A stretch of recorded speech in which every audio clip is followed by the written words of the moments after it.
Terusannya ini ya, ini terusannya haji tadi. Tadi sudah satu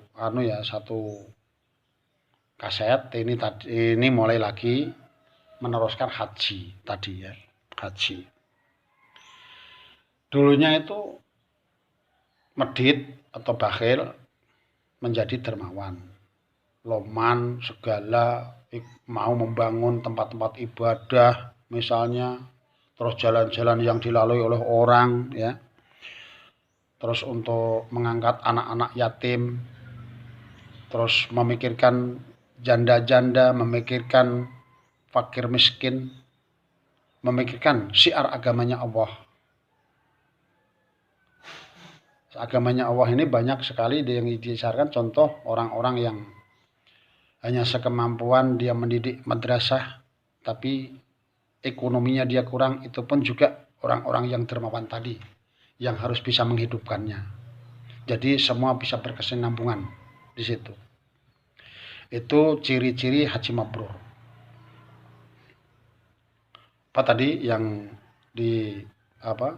pertama sholat ya, sholat harus tepat waktunya. Kedua bisa dikatakan zakat tadi, harus saling memikirkan kalau memiliki harta harus kita keluarkan sebagian hartanya. Bukan seluruh, bukan sebagian hartanya. Sesuai dengan termasuk aturan-aturan yang sudah tertera ya. Kalau sudah masuk nisab, kita berpikir untuk memberikan kepada sebagian ya, untuk memberikan kepada orang-orang yang disebut di fikih, yaitu asnaf 8 bisa dikatakan ya. Nanti kalau sampean ingin mengetahui itu, sampean bertanya kepada orang-orang sekeliling sampean yang merasa dia bisa menjadi ngamil. Itu ya. Seterusnya, karena ikhlas tadi, haji mabrur ya. Dengan keluarga, rumah tangganya kita bisa menjadi contoh. Dulunya kita sering tengkar, berkelahi, sering bicara yang tidak pas, marilah kita jaga. Karena haji ini puncak daripada ibadah. Pertama,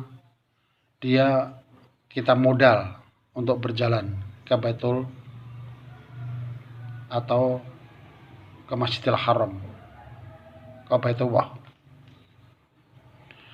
Yang seterusnya kita punya ilmunya dan kita fisiknya bisa berjalan dengan ke sana, kuat ya, bisa menjalankan sesuai dengan apa yang dianjurkan oleh Allah. Bagi orang-orang yang kuat, yang punya modal ya, yang imannya kuat juga, dan yang juga akan mengharapkan ridha Allah supaya nanti kelak di akhirat bisa mendapatkan pahala haji mabrur. Nah, disitulah semua kita rubah langkah-langkah, dan dulunya mungkin keji seperti ini misalnya. Bukan kok semata ya, Allah tidak akan mengampuni semua segala apa yang dilakukan sebelumnya.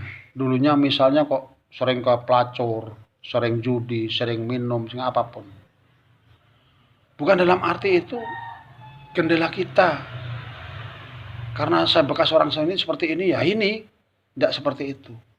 Awal di situ kita melangkahkan sudah bertobat kepada Allah. Kita bertobat kepada Allah untuk menjalankan ibadah yang terakhir, ibadah haji, supaya menjadi haji mabrur. Ini konon ada cerita ini. Ini cerita ya. Sahabat Rasulullah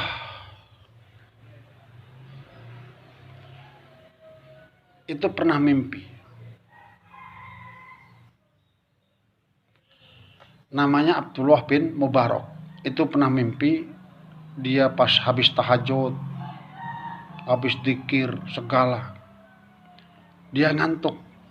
Terus akhirnya tidur mimpi melihat malaikat 2. Pas itu musim haji. Nah ini perlu untuk pegangan kita. Pas musim haji, ada malaikat 2 tadi saling bertanya.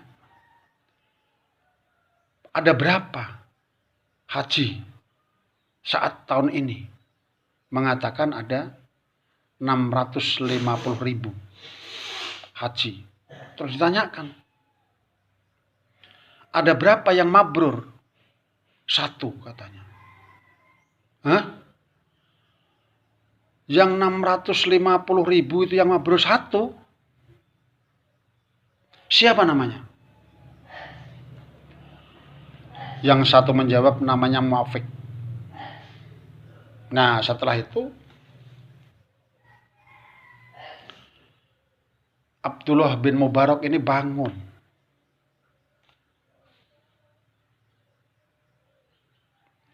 Bangun ini terus dia bergegas mencari orang itu yang namanya Muafiq tadi.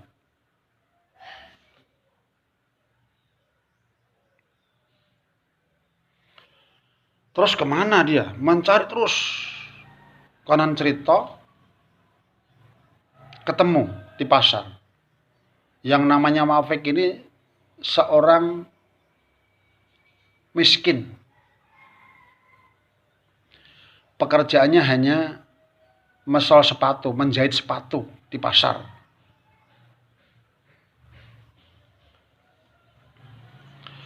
Lah setelah itu ketemu dengan Abdullah bin Mubarak tadi. Ini yang namanya Muafiq. Iya katanya. Alamatnya ini iya katanya. Semua apa yang ditujukan tadi sama. Terus akhirnya dipeluk. Untung kalian menjadi haji mabrur katanya. Jadi Abdullah bin Mubarak mengatakan demikian. Lah Muafiq ini cuma melihat Kelly aja. Apa yang dimaksud? Nah itu di situ Muafiq ini. Tidak tahu dia. Terus lama-lama karena bicara seperti itu tadi, untung kalian menjadi haji mabrur, ini pahalanya ini diberitahukan. Setelah itu Muafiq bicara, begini tuanku, saya ini belum haji tapi sudah ada niat haji. Saya mau mengumpulkan duit sedikit-sedikit dari hasil saya soal sepatu ini. Saya kumpulkan rencana untuk berangkat haji dengan istri saya.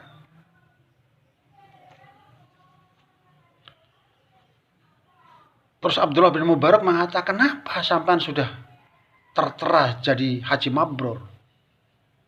Itu tidak tahu Allah alam, itu Allah yang tahu.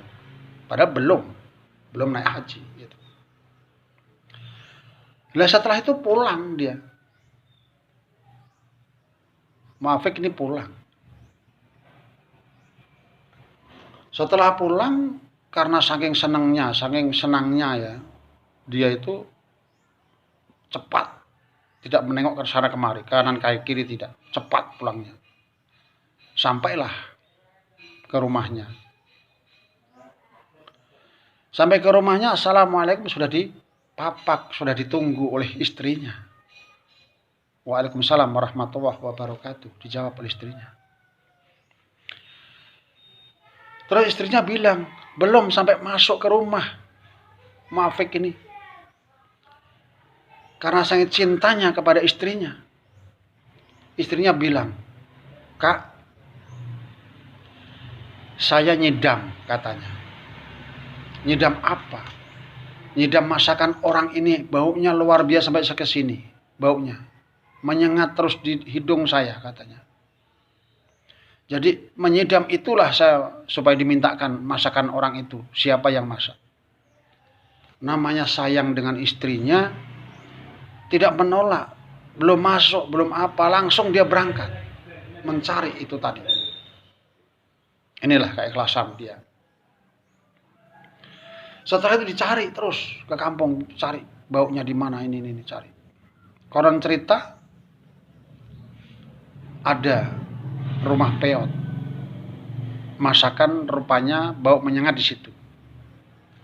Akhirnya dia ngetuk pintu, assalamualaikum, dijawab oleh yang punya rumah, waalaikumsalam warahmatullahi wabarakatuh. Ditanya, ada apa tuanku? Sampai datang ke sini. Muafiq bicara, dia ngomong begini. Saya disuruh istri saya, disuruh mintakan masakan sampean kok luar biasa baunya sampai sana, masak apa sih? Terus perempuan tadi itu janda dengan anak yatim ada 4 di situ. Dia mengatakan ini bangkai himar. Nah, Mafik ini langsung menjawab, toh haram hukumnya kalau bangkai dimasak. Jawabnya si perempuan tadi, bagi Tuhan haram, tapi bagiku halal. Kalau anakku tidak saya kasih makan ini mati. Lebih baik saya menghidupkan anakku, saya kasih makan ini. Terus Mafik mengeluarkan air mata sambil pulang. Setelah itu sampai rumah langsung istrinya diajak berunding. Konon cerita setelah diajak berunding, duit yang ada ini untuk haji kah, untuk membantu orang itu kah? Akhirnya ditimbang terus. Akhirnya untuk menolong orang itu tadi tidak jadi naik haji. Lah, disinilah cerita seperti ini tadi, belum naik haji tapi sudah ditulis di Lauhul Mahfuz haji mabrur. Itulah. Banyak sekali yang sudah saya ungkapkan tadi ya, di antara dari metode pertama dan metode kedua mengenai hal ikhlas ibadah kepada Allah. Jangan takut habis. Orang yang tidak bersyukur atas nikmat Allah itu banyak sekali kehancuran hartanya. Tapi orang yang dapat ridha Allah, yang disebut harta barokah, biarpun sedikit hasil, tapi nikmat. Karena apa? Keluarga tentram, tidak aneh-aneh, tidak neko-neko. Tapi kalau banyak hasilnya tidak mensyukuri, habisnya nanti kemana? Untuk khamar, untuk zina, untuk segala, untuk hura-hura yang dilarang oleh Allah. Habis, tahu-tahu anak keluarga masuk rumah sakit, tidak bisa ada biaya. Disitulah harta yang tidak barokah. Marilah kita belajar ikhlas ibadah kepada Allah. Kita belajar. Kita bisa. Indonesia bisa. Begitulah yang bisa saya ungkapkan. Bila ada kekurangan mohon maaf. Bila taufik wal hidayah waridha wal inayah. Assalamualaikum warahmatullahi wabarakatuh.